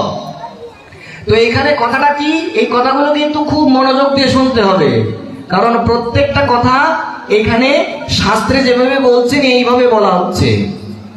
দেখুন, এই যে এই বছর আমি আপনাদের যে কথাগুলো বলছি, যদি অন্য কোনো বছর যদি অন্য একজন এসে অন্য রকম কথা বলে, তো তার কথাটা যদি শাস্ত্রের কথাও হয় তার কথা কিন্তু সবসময় মানা যাবে না। কিংবা আমি যেই কথাটা বলছি এটা যদি শাস্ত্রের কথাও হয় সেই কথাও কিন্তু একটা পর্যায়ে যে মানা যাবে না। এই জিনিসটা কিন্তু অনেকের অদ্ভুত লাগছে, বাবা শাস্ত্রের কথা অথচ মানা যাবে না, কথাটা অদ্ভুত না? দেখুন, বিষয়টা ভালোভাবে বুঝতে হবে। আমাদের সনাতন ধর্মের শাস্ত্র হচ্ছে 3 প্রকার। কত প্রকার বললাম? সবাইকে কথা বলতে হবে। কত প্রকার? 3 প্রকার। একটা হচ্ছে সাত্ত্বিক শাস্ত্র, একটা রাজসিক শাস্ত্র, একটা তামসিক শাস্ত্র। তামসিক শাস্ত্রে কি ধরনের কথা লেখা আছে? বলি দিতে হবে, শ্রাদ্ধে আমিষ দিতে হবে, তারপরে মৎস্যমুখ করাতে হবে, হ্যাঁ, প্রাণী হত্যা করতে হবে। তামসিক শাস্ত্রে এই কথা সব লেখা আছে। অনেকে ব্যাস আসনে বসে চ্যালেঞ্জ করে যে কেউ দেখাতে পারবে শাস্ত্রে কোন জায়গায় বলি বিধান আছে, কেউ দেখাতে পারবে? ব্যাস আসনে বসে অনেকে চ্যালেঞ্জ করে, কিন্তু এটা প্রশ্নবিদ্ধ যে তার শাস্ত্র জ্ঞান কতটুকু। তামসিক শাস্ত্রে এমন এমন কথা লেখা আছে, এখন এই সমাজে যারা আসরিক সম্পন্ন, আমার মতো যারা অসুর, আমার মতো যারা আর দৈত্য অসুর, তারা ওই তামসিক শাস্ত্র যখন পেয়ে যাবে তারা তো আনন্দে নৃত্য করবে। আরে আমিষ খাওয়া যাবে, মাছ মাংস খাওয়া যাবে, শ্রাদ্ধে আমিষ দেওয়া যাবে, আরে বলি দেওয়া যাবে, আরে এর থেকে আনন্দ আর কি হতে পারে? আরে পার্টি করো, পার্টি করো।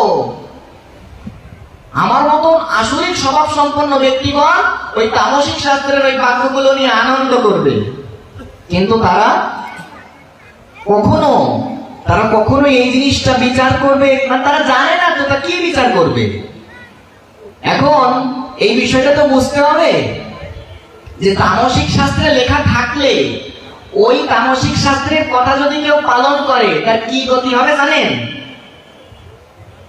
খুব ভয়ঙ্কর গতি হবে।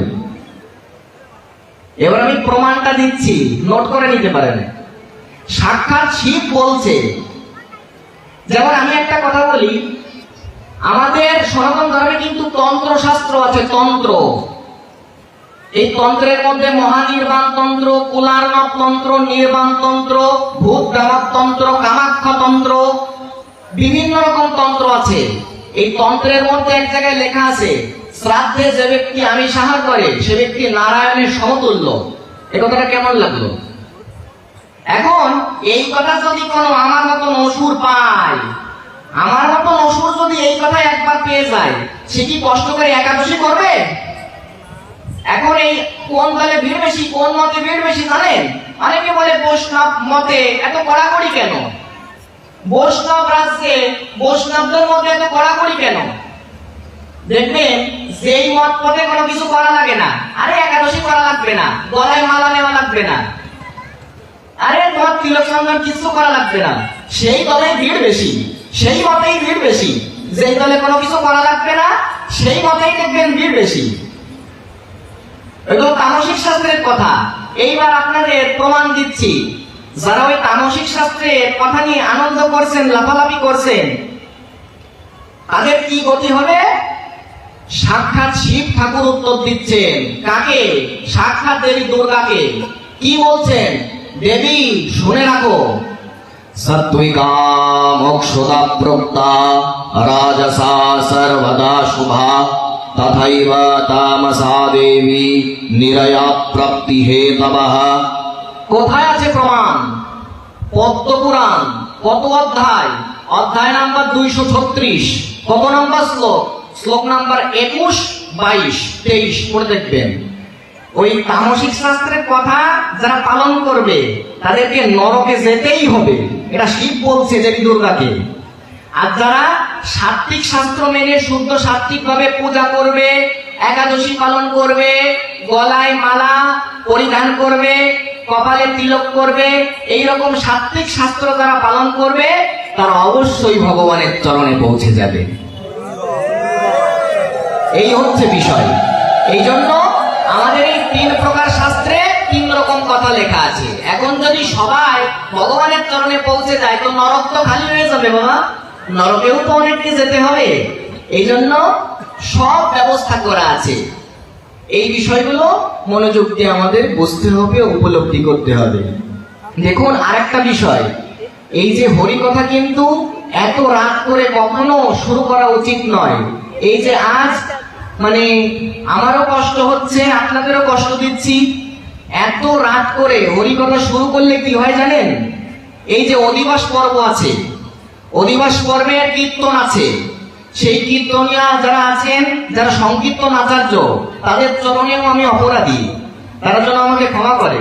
তাদেরকে এতক্ষণ বসিয়ে রেখেছি, কত কথা শোনাচ্ছি।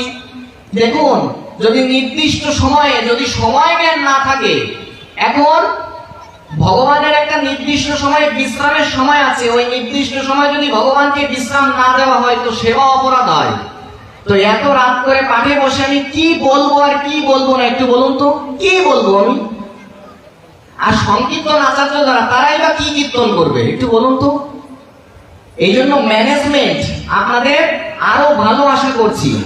এমনি আপনাদের যে আয়োজন তা সত্যি প্রশংসনীয়, এটা আমি স্বীকার করছি, এবং ব্যাসাসন থেকে এই প্রার্থনাই করছি, যদ্যপি আমার কোনো আচরণ নাই, আমি নিজেই একটা লোক দেখানো কপট, নিজেই আমি একটা পশু, নিজেই আমি অসুর, তা সত্ত্বেও আমি যদি কিছু হয় আপনাদের শ্রদ্ধার তরুণ এই ব্যাসাসন থেকে বলছি, আপনাদের এই আয়োজন যেন আরো আরো আরো অধিক সৌন্দর্যমণ্ডিত হয়। আপনাদের এই কমিটির এই যোগদানুষ্ঠানের সর্বাঙ্গীন মঙ্গল কামনা করছি। তবে আপনাদের চরণে যে প্রার্থনাগুলো রেখেছি এইগুলো কিন্তু একটু নজর দিতে হবে। অনেক বড় অপরাধ হয়ে যাচ্ছে, নির্দিষ্ট সময়ের মধ্যে ভগবানকে বিশ্রাম দিতে হয়। এই জন্য ম্যানেজমেন্টের দিকেও অবশ্যই লক্ষ্য রাখবেন। তো যাই হোক, আপনাদের কষ্ট দেব না। এই সাউন্ডটা আমার কাছে কেমন লাগছে না, শ্রী রাধে। তো দেখ, আপনাদের যে বিষয়টা একদম হরিকথার শেষে আপনাদের সবার প্রতি নিবেদন, আমরা যেন মহাপ্রভুর একান্ত প্রিয় ভাজন হতে পারি। এই যে ধর্ম, এই যে হরিনাম, এটা কিন্তু স্টেজে করার জন্য নয়। এই কথাগুলো মনে হয় যে সাইনবোর্ড করে বুকে টাকিয়ে রাখি, যেন এখানে বাঁধিয়ে রাখি, এইটা মনে হয়। আর মনে হয় যে প্রত্যেকটা অনুষ্ঠানে যে এই কথাগুলোই বলি। কি জানেন, এই কথাগুলো একটু সবার চরণে আমার নিবেদন, আপনারা একটু এই বিষয়টা একটু নজর দেবেন। দেখুন, আমরা যেন আমাদের বাড়িতে একটু হরিনাম করতে পারি। ধর্মটা মহাপ্রভু এটা চাননি যে এইখানে সারা বছর আমরা বাড়িতে কোনো ধর্মকর্ম যদি না করি, ওই একটু দুর্গা মণ্ডপে দুর্গা পুজো হবে, শিব মন্দিরে শিব পূজা হবে, বাড়িতে ধর্মকর্মের খোঁজ নাই, বালাই নাই। ওই শিব মন্দিরে গিয়ে একটু শিবের ভক্তি করলাম, দুর্গা মণ্ডপে যে একটু দুর্গার ভক্তি করলাম, নাম যজ্ঞে এসে একটু গড়াগড়ি দিলাম, একটু কান্নাকাটি করলাম, একটু ধুলো মাখলাম, একটু আলিঙ্গন করলাম। আর আরেকটা বিষয়, এই আলিঙ্গন করার কথা, এই হরিবাসরে এসে কোন নারী কোন পুরুষের সঙ্গে আলিঙ্গন করবেন না, এটা কিন্তু একদম অনুচিত। প্রমাণ কোথায়? ভাগবতে তো আছেই, মনুসংহিতাতেও আছে। মাত্রা স্বস্ত্রা দুহিত্রাবা নাবিদিত্য সানো ভাবে। কখনো এই হরিবাসরে এসে নারী পুরুষ আলিঙ্গন করতে নেই। এখন অনেকে বলে যে বাবা আমি ভক্তি নিয়ে আলিঙ্গনও করতে পারবো না, বলে না, করা যাবে না। কেন জানেন? আজ এই যে শ্লোকটা আমি বললাম, এই শ্লোকটার একটা অর্থে বলা হচ্ছে, এই অর্থে যে কখনো কোনো যুবক ছেলে তার মা, তার বোন আর তার আত্মীয়ের কাছে নির্জনে এক আসনে কখনো কোনো যুবক অবস্থান করবে না। এখন এই কথা শুনে অনেকের হয়তো বাড়ি লাগবে যে ভগবান হলো কি কথা বললো, ছেলে তার মার কাছে থাকতে পারবে না? বলে একদম পারবে না। কেন? খবরের কাগজ যারা পড়েছেন না, যারা খবরের কাগজ সম্বন্ধে খোঁজ রাখেন, ছেলে মাকে হত্যা করে না। আর যে সমস্ত খবরের কাগজে ছাপানো হয়, যারা খবরের কাগজ সম্বন্ধে একটু ধারণা রাখেন, তাদের একদম স্পষ্ট হয়ে গেছে জলের মতো। আমার আর অতিরিক্ত উল্লেখ করার দরকার নাই। এজন্য যুবক ছেলে কখনো তার মায়ের কাছে একাকী নির্জনে কখনো অবস্থান করবে না, যখন তখন। আর এই ইন্দ্রিয়গুলো এত শত্রু, যখন তখন স্খলিত হয়ে যাব, যখন তখন পতিত হয়ে যাব। এই জন্য সবসময় সাবধানতা অবলম্বন করে ধর্ম করতে হবে। এই জন্য কখনো নারী পুরুষ এই হরিবাসরে এসে আলিঙ্গন করা যাবে না।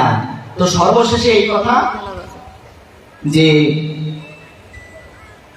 আমরা যেন সবাই একটু বাড়িতে হরিনাম করতে পারি, ধর্ম স্টেজে করার জন্য না। বাড়িতে মৃদঙ্গ করতাল নাই, কোনো অসুবিধা নাই। বাড়িতে যেন সকাল সন্ধ্যা আমরা হাত তো আছে, এই হাত দিয়ে যেন আমরা একটু হরিনাম করতে পারি। আমি কিন্তু যেখানে যেখানে পাঠে যাই, সেখান থেকে কিন্তু দক্ষিণা না নিয়ে আসি না। আমি কিন্তু খুব ধর্ম ব্যবসায়ী, আমি কিন্তু দক্ষিণা না নিয়ে আসি না। তো দক্ষিণাটা কি? আচ্ছা, এটা আগে বলেনি, দক্ষিণাটা সবাই দেবেন তো? কি সবাই কি বলছেন? দেবেন তো সবাই? কথা বলুন, সবাই দেবেন তো? আচ্ছা, ঠিক আছে। দক্ষিণাটা হচ্ছে এই যে সবাই বাড়িতে অন্তত 2 মালা করে হরিনাম জপ করুন। আমার দক্ষিণা এটা। 2 নাম্বার, এখন যে বৈশাখ মাস চলছে, এই বৈশাখ মাসে তুলসী দেবীর ওপরে জলের ধারা দিতে হয়। আপনারা অনেকেই এখানে শুদ্ধ ভক্ত অনেকেই দিয়েছেন, কিন্তু অনেকেই জানেন না, তারা কালকে থেকেই শুরু করবেন। এই বৈশাখ মাসে তুলসী দেবীর ওপরে জলের ধারা দিতে হয়। আর কি করতে হয়?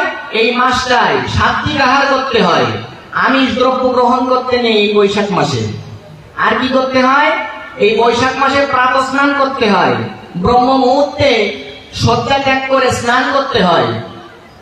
যদি আপনি নির্দিষ্ট সময়ের মধ্যে স্নান না করেন, সমস্ত তীর্থ আপনাকে অভিশাপ দিয়ে চলে যাবে। এর প্রমাণ স্কন্দ পুরাণের বিষ্ণু খণ্ডের বৈশাখ মাহাত্ম্যে লেখা আছে, আপনারা সেখানে স্পষ্ট প্রমাণ পেয়ে যাবেন। এই বৈশাখ মাসে সূর্য উদয় থেকে সকাল 6টা পর্যন্ত নির্দিষ্ট সময় দেওয়া আছে। সকাল কয়টা পর্যন্ত বললাম মা? 6টা পর্যন্ত। এই সকাল 6টার মধ্যে স্নান সেরে নিতে হবে, স্কন্দ পুরাণ বলছে। যদি আপনি সকাল 6টার মধ্যে স্নান সেরে নিতে পারেন তো সমস্ত তীর্থে স্নানের ফল আপনি পেয়ে যাবেন।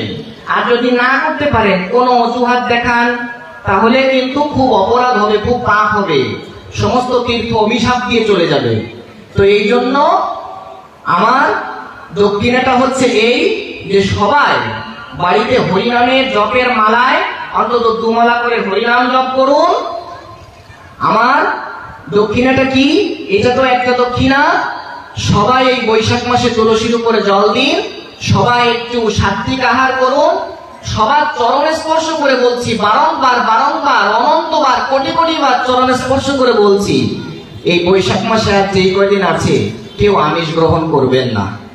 একটু চেষ্টা করুন একটু নিরামিষ গ্রহণ করার। আর যদি ভগবানকে দিয়ে পেতে পারেন তাহলে তো কোনো কথাই নাই। একটু নিরামিষ আহার করুন, কণ্ঠে তুলসীর মালা নিন। এই বিভিন্ন অজুহাত অনেকে দেয়, ব্যবসা বাণিজ্য ভালো হবে না, কাস্টমার আসবে না, মিথ্যে কথা বলতে হয়, এই জন্য তুলসীর মালা নিই না। এগুলো সব অজুহাত। যদি আমাকে কান ধরে আবার টেনে আনেন এই অঞ্চলে, যেমন পাইক গাছা বাঁকাতে এসেছিলাম, আপনারা কান ধরে এই পশুকে টেনে এনেছেন, যদি আবার টেনে আনেন তো এই প্রসঙ্গে আপনারা একটু মনে করে দিলে আমি আবার বলবো। একটু তুলসীর মালা নিন, একটু তিলক করুন, একটু সাত্বিক আহার করুন, একটু তুলসী দেবীকে জল দিন, একটু সকালে স্নান করুন এবং বাড়িতে সবাই একটু হরিনাম জপ করুন। এই দক্ষিণা আপনাদের সবার প্রতি আমি বারংবার বারংবার বারংবার রেখে, আমার এই কথায় যদি কেউ কোনো প্রকার কষ্ট পেয়ে থাকেন, দুঃখ পেয়ে থাকেন, আঘাত পেয়ে থাকেন, তো আমাকে সন্তান জ্ঞানে ক্ষমা করে দেবেন। আমি কোটি কোটি বার আপনাদের সবার চরণে ক্ষমা প্রার্থনা করছি। আমাকে অবশ্যই অবশ্যই আপনাদের সন্তান জ্ঞানে মার্জনা করবেন এবং আবারও এই একই নিবেদন, এই দক্ষিণাটা কৃপা করে আমাকে একটু প্রদান করবেন। এই দক্ষিণাটা কৃপা করে একটু প্রদান করবেন, যেগুলো আপনাদের চরণে রাখলাম। তো এখানে আপনারা পরবর্তী এখন যেই অধিবাস পর্ব হবে, কীর্তন তো হবে এখন, তো অধিবাস কীর্তন আপনারা এখানে থাকবেন, প্রসাদের ব্যবস্থা আছে তো সবাই